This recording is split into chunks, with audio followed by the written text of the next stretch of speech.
Assalamualaikum warahmatullahi wabarakatuh. Bertemu lagi dengan saya yang akan menemani Anda selama beberapa menit ke depan dengan sejumlah berita kegiatan DPRD Provinsi Kalimantan Selatan yang telah kami rangkum dalam Warta Rumah Banjar.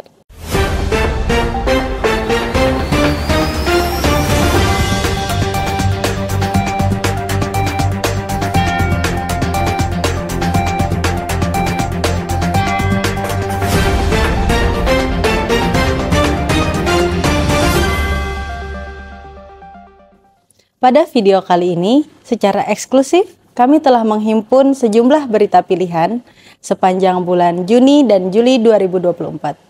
Berikut liputannya.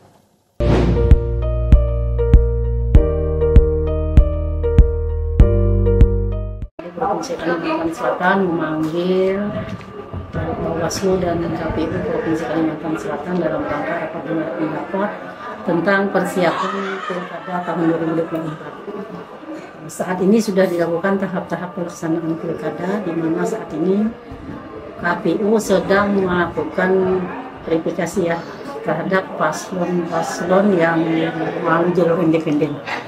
Ada 4 paslon jalur independen di kabupaten kota. Yang pertama itu di Kabupaten Tapin ada 1 orang, di HST 1 orang, dan di Kota Batu ada 2 orang. Jadi di kabupaten kota ini sedang melaksanakan verifikasi usulan paslon tadi. Kemudian untuk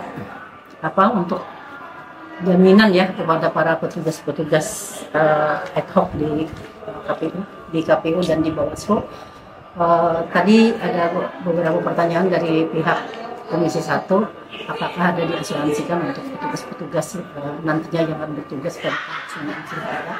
Ternyata di KPU Provinsi sudah disiapkan anggaran berupa santunan untuk, contohnya untuk kematian, untuk cacat tetap, kemudian luka ringan, luka berat, dan kemudian ada yang meninggal, itu akan diberikan santunan nantinya, tapi tidak melalui asuransi, tapi cukup dialokasikan anggaran untuk santunan kepada petugas yang mengalami kecelakaan bekerja.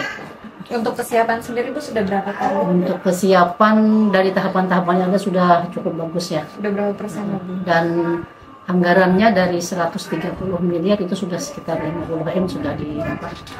Dana hibahnya sudah direalisasikan. Untuk kendala sendiri sudah tidak punya lagi ya Bu? Kendalanya saat ini tidak ada lagi.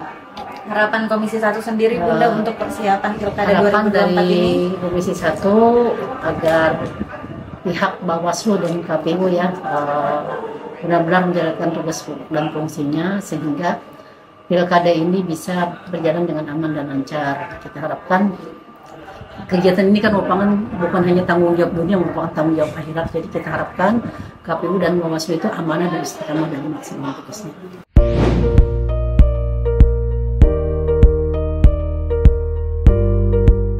Assalamualaikum warahmatullahi wabarakatuh.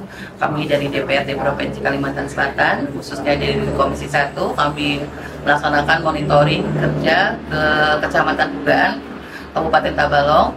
Jadi kami sudah panjang lebar diberikan paparan oleh Pak Camat, khususnya untuk yang berkaitan dengan Komisi 1 adalah batas tapal batas ya, terkait dengan Kecamatan Pugaan dengan Balangan Pak ya, Balang Sungai Utara, dan tadi berbatasan dengan Desa Pugaan Pak ya, di mana jalan desa itu tidak bisa dibangun dikarenakan adanya batas yang belum selesai Pak ya. Terus juga tadi Bapak ada menyampaikan dari kecamatan dan juga beberapa desa yang hadir hari ini adanya abrasi sungai yang terjadi di desa Kecamatan Pugaan, sehingga ada salah satu desa yang merupakan kantor desanya hampir jatuh Pak ya, hampir jatuh, dan itu memerlukan relokasi untuk kantor desa yang baru, dan itu memerlukan konsultasi yang tingkat tinggi antara provinsi dan kementerian nanti untuk bagaimana aturan membolehkan bahwa relokasi kantor desa itu.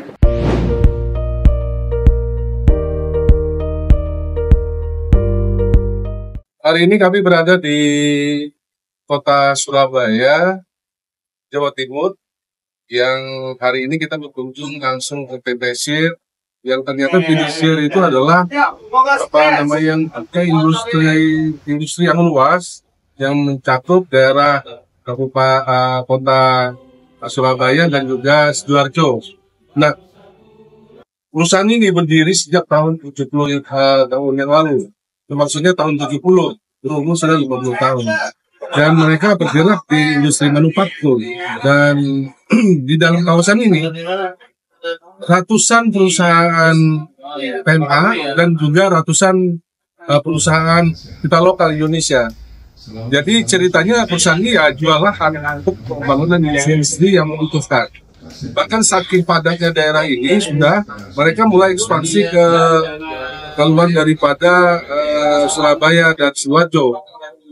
Kalau tidak salah tadi Pasuruan ya. Nah, Pasuruan. Ketika Pasuruan nanti juga penuh daerah industrinya, mereka akan pindah lagi ke kota berikutnya. Jadi perkembangan industri ini benar-benar masif di Jawa Timur. Saya sangat terkesan ketika mendengar penjelasan Pak Dirut, kita langsung diterima Dirutnya langsung dan dijelaskan banyak hal, bagaimana ke depan industri di Indonesia, bagaimana kita menyambut Indonesia Emas, ketika misalnya Indonesia Emas yang kita harapkan, banyaknya surplus tenaga muda kita yang butuh pekerjaan, tetapi ruang yang tidak ada, itu harus kita pikirkan hari ini. Dan kita Kalimantan Selatan juga pasti akan memberikan hal serupa. Bagaimana kita menyerap tenaga kerja kita melalui industri-industri yang baru.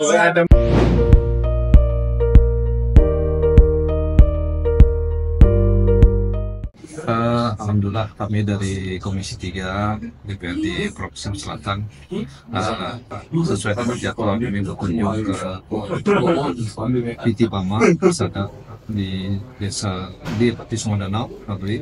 Hari ini Komisi 3 ada dua yang acaranya di Tanjung dan di sini. Ada yang menjadi menarik di sini adalah karena banyak informasi dari masyarakat yang masuk ke kita, yang kita datang sini mencoba mengklarifikasi kejadian tersebut, itu masalah pengelolaan limbah air gitu ya. Alhamdulillah kami sudah mendapat informasi itu sebagaimana yang disampaikan oleh dari pihak PT Pama, bahwa sebenarnya yang dilihat di video itu viral itu adalah hanya pembuangan pertama, masuk awal pertama. Nah, jadi bukan langsung sungai seperti itu. Nah, inilah yang kita masukkan, kami datangin mengklarifikasi, mencocokkan benar apa enggak. Karena kepedulian kami terhadap lingkungan, artinya jangan sampai perusahaan-perusahaan lain pun membuang limbah atau airnya itu langsung ke sungai. Nah, alhamdulillah PT Mama bersih dan tidak membuang limbah itu langsung ke sungai, tapi melalui treatment yang sudah tadi disajikan. Alhamdulillah. Nah, ini alhamdulillah kami mendapat informasi itu dan nanti bisa akan kami sampaikan ke masyarakat.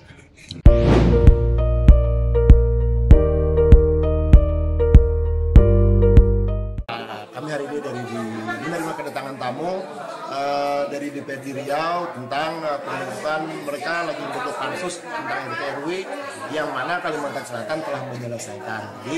Jadi diskusi banyak yang mereka beliau-beliau mau diskusikan, agar pansus yang lagi digodok beliau selaras dan kok bisa Kalimantan Selatan udah cepat. Nah, terus tadi banyak yang ditanyakan ya tentang kiat.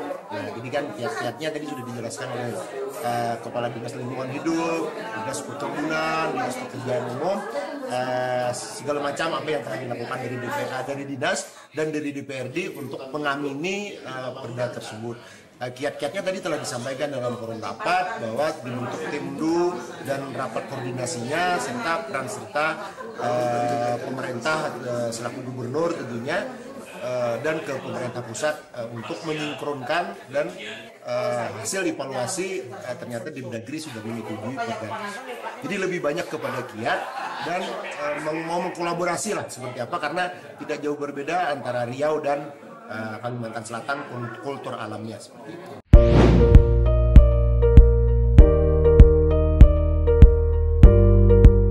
Kami sangat bersyukur ya hari ini dari Komisi 4 beserta rekan-rekan dari HMI dan kaum buruh telah diterima dengan baik dan mendapat tanggapan yang sangat luar biasa. Kami sudah menitipkan aspirasi rakyat dan khususnya Kalimantan Selatan dan Indonesia. Dan kami dari Komisi 4 juga tadi menyampaikan secara khusus bahwa kami memohon adanya langkah-langkah yang bisa diambil oleh Komisi 9 terkait pemberian gaji atau insentif bagi honorer ya di daerah, karena pemerintah daerah kami anggap hanya bisa menetapkan UMP tapi sampai hari ini belum pernah bisa menepati membayarkan gaji para honorer tersebut sesuai dengan UMP yang ditetapkan. Itu yang pertama. Lalu kami juga menitipkan, kebetulan mumpung di sini, bahwa kami memohon disampaikan kepada teman-teman di Komisi 10 terkait ketidakadilan terhadap pemberian BOSDA, di mana kami ketahui di DKI Jakarta ini satu anak satu siswa setahun dapat 6 juta, sedangkan kami di Kalimantan Selatan dan yang semuanya tentu memiliki hak yang sama, kami hanya diberikan 1.640.000. Nah, ini tentu bisa menjadi bahan buat teman-teman di Komisi 10 nanti untuk bisa memperjuangkan amanat rakyat yang kami titipkan. Sangat besar sekali ya seluruh kalangan, dan kami hanya bisa membawa teman-teman perwakilan-perwakilannya saja, dan tentu ini juga tadi kami dengan teman-teman yang menyampaikan keberatannya, kami juga DPRD juga menganggap bahwa hal tersebut tidak berpihak kepada rakyat, dan ternyata tadi dengan Komisi 9 juga satu visi. Ya, alhamdulillah, insya Allah mudah-mudahan ini membawa keberkahan untuk seluruh rakyat Indonesia, dan sehingga tapera tersebut bisa tidak lagi diberlakukan.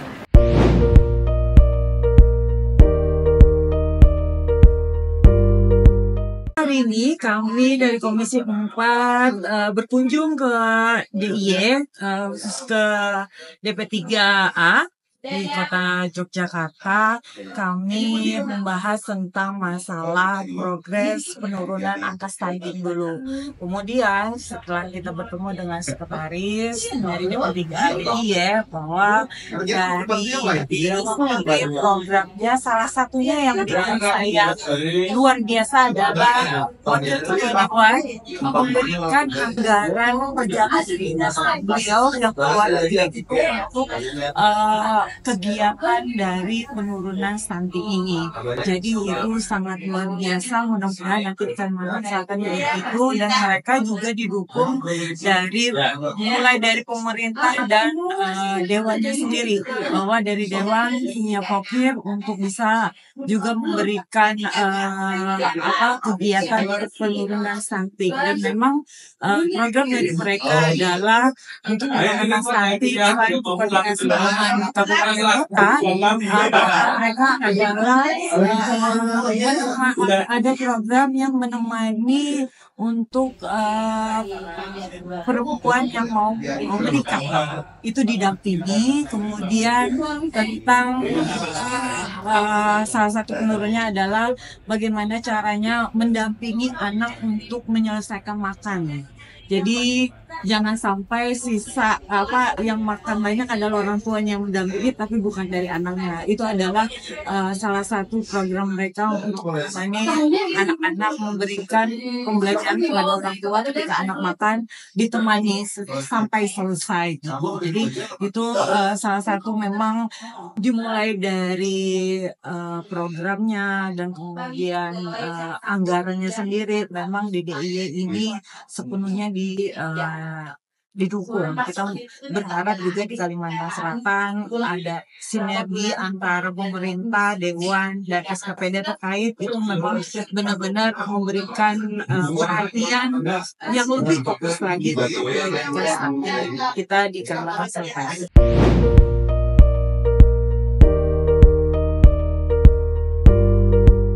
Hari ini kami mengakhiri kegiatan Pansus 1 yang terkait dengan perubahan badan hukumnya yang berizin Kalimantan Selatan. Kami menghadap Direktur PHD dan telah diberikan arahan-arahan sehingga dari arahan itu akan menjadi perbaikan hasil yang kami buat. Jadi nantinya di bulan Juli ini juga kami akan menyelesaikan perda yang telah kami susun setelah dilakukan perbaikan masukan dari jam kerja Bali, masukan dari jam kerja Jawa Timur, Surabaya, dan terakhir hari ini arahan dan masukan dari Pak Direktur pihak di Kementerian Dalam Negeri. Nah setelah itu kami akan segera melakukan uji publik dengan mengundang ketua-ketua DPR seprovinsi Selatan, kabupaten, ketua-ketua DPR kabupaten kota Kalimantan Selatan, para sekda kabupaten kota Selatan, para UKM, yaitu dengan instansi-instansi terkait. Kami berharap sosialisasi ini menjadi masukan terakhir dan bisa memberikan arahan juga kepada kabupaten kota agar ada perhatian. Nah setelah itu selesai, maka tadi saya dengan Pak Direktur di pertengahan Agustus rancangan perda ini sudah kami sampaikan untuk fasilitasi, dan oleh Pak Direktur sendiri dijanjikan apabila itu masuk maka dalam waktu 7 hari Direktur PHD akan segera memberikan nomor untuk segera diperhitungkan. Saya kira demikian konsensus hari ini, dan mudah-mudahan ini bisa terlaksana terwujud sehingga perda perubahan ini sebelum pelantikan anggota DPR periode 2024-2029 itu sudah selesai seluruhnya.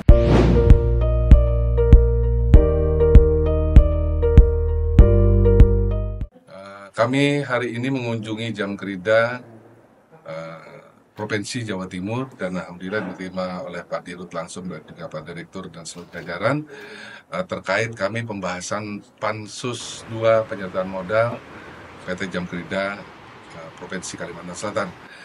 Ada hal yang menarik daripada pertemuan hari ini. Dari kemarin kita kunjungan ke Bali, ada juga hal-hal yang berbeda, dan kita mencoba untuk menyerap yang paling bagus yang mana. Kalau di Jawa Timur itu penyertaan modal itu melibatkan kabupaten kota se-Bali, tetapi sebaliknya Jamkrida Jawa Timur itu pemegang saham utamanya tetap dipegang oleh Pemprov, hanya sekitar 1% lah Pak ya, yang ada penyertaan modal dari koperasi karyawan Pemdanya sendiri. Artinya secara kesamaan bersama dengan Kalimantan Selatan. Kalimantan Selatan juga penyertaan modal itu dari Pemprov Kalsel, dan hanya sekitar kurang lebih 2% lah ya dari koperasi dari Bank Kalsel. Nah, yang menarik gitu terkait juga dalam hal Jamkrida Jawa Timur ini mitra sangat bagus sekali dengan PT Bank Jatim ya. Semua kredit-kredit bisa diarahkan langsung ke Jamkrida Jatim. Nah, hubungan harmoni ini bagus sekali, saya rasa dalam rangka kita membuat nanti perda ini, ada nanti barangkali dari kawan-kawan kita juga mestinya harus dari ada partisipasi lah dari Bank Kalsel juga sama kemitraan ini. Walaupun dalam rangka perda ini tidak ada, tapi harmonisasi ini bagus gitu. Nah, terkait juga perda ini kami terus mendalami bahwa PT Jamkrida Jawa Timur ini dengan Kalsel itu memang ada persamaan. Ada hal yang menarik itu saya rasa nanti ketika pembahasan adalah penyertaan modalnya. Kalau penyertaan modal di Jawa Timur itu tahun 2019 dia bikin perda, penyertaan modal dari 2010 hingga sampai 2015. Nah, ini menarik di Kalsel gitu. Apakah nanti perda ini kita copy paste yang seperti ini juga saya rasa bagus gitu. Rencana kan kita hanya 82 miliar ya. Nah, 98 miliar. 98 miliar bilang.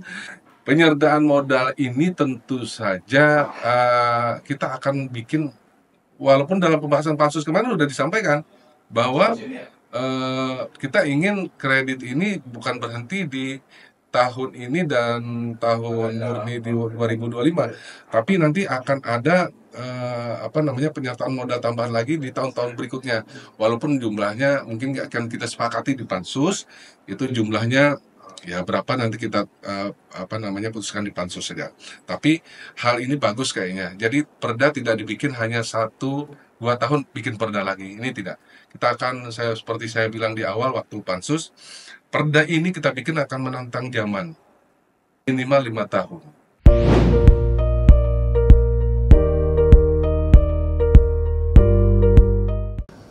Hadirin peserta rapat paripurna Dewan yang kami hormati, sebagaimana kita ketahui bersama, kita telah menyimak dan tentunya juga memperhatikan bersama pengambilan keputusan terhadap rancangan peraturan daerah tentang rencana pembangunan jangka panjang daerah Provinsi Kalimantan Selatan tahun 2025-2045. Oleh karena itu, sebelum menyampaikan pendapat akhir,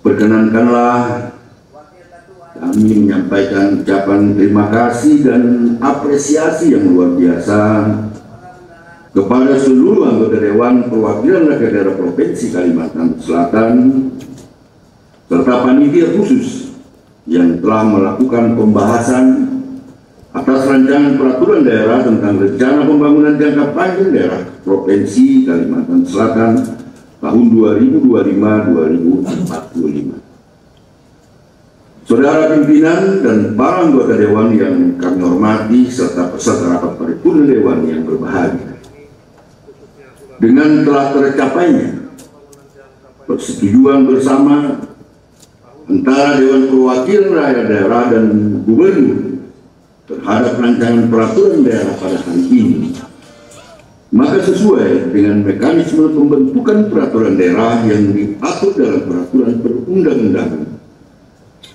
kita telah menyelesaikan satu tahapan pembentukan peraturan daerah, di mana tahap selanjutnya yaitu proses evaluasi pemerintah melalui Menteri Dalam Negeri untuk melakukan pencermatan guna memastikan tidak ada ketentuan dalam rancangan peraturan daerah yang bertentangan tentunya dengan peraturan perundang-undangan. Untuk itu, Bapak Ibu hadirin yang berbahagia, besar harapan kami pemerintah melalui Menteri Dalam Negeri akan menyampaikan hasil evaluasi dalam waktu yang tidak terlalu lama, sehingga rancangan peraturan daerah tentang rencana pembangunan jangka panjang daerah Provinsi Kalimantan Selatan tahun 2025-2045 dapat segera tentunya ditetapkan menjadi peraturan daerah.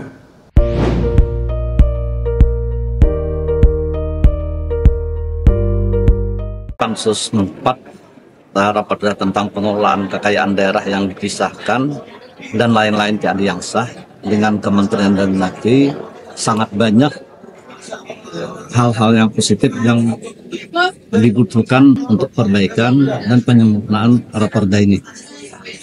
Nah, mungkin setelah ini kami mengadakan rapat ke-7 lagi dengan anggota pansus dengan OPD pengguna untuk lebih memantapkan lagi. Memang ada beberapa hal yang perlu kita mengadakan perbaikan dan penyempurnaan isi pasal tentang raperda pengelolaan kekayaan daerah yang dipisahkan dan lain-lain ke yang sah.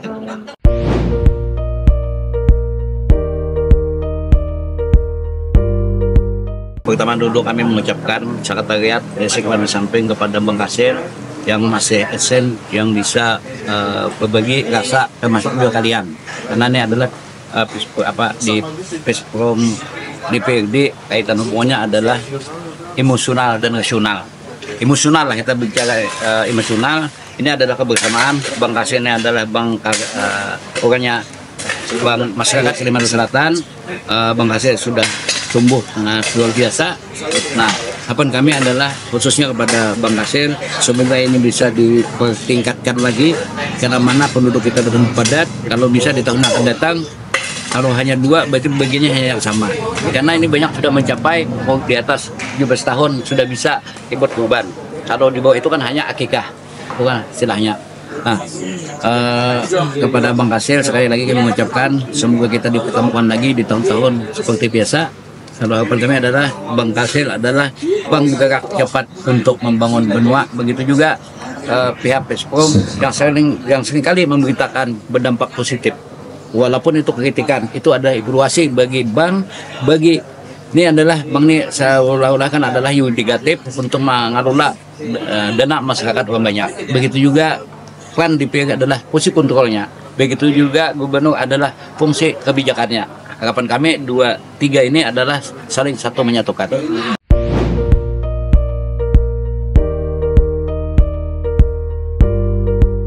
Nah, ini adalah sekaligus ada ini ada 4. Yang pertama adalah yang kantor DPRD, yang kedua rumah jabatan Bupati, Gubernur, yang ketiga adalah Bawaslu dan KPO, Bawaslu dan KPO. Begitu juga di 24 tadi apa yang disampaikan tadi. Karena ibu kota ini kan sudah jelas provinsi di Banjarbaru.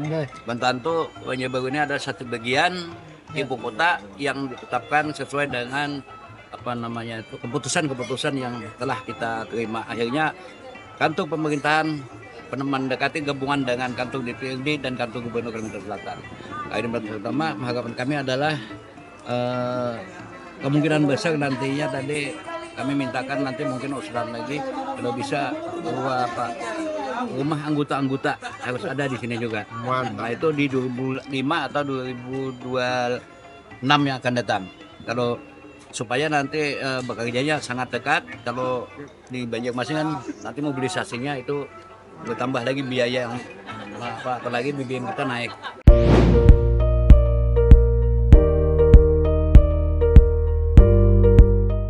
Hadirin rapat paripurna Dewan yang kami hormati, pertama-tama kami sampaikan ucapan terima kasih kepada pimpinan sidang yang telah memberikan tanggapan atas pandangan umum semua fraksi atas rancangan peraturan daerah tentang pertanggungjawaban pelaksanaan.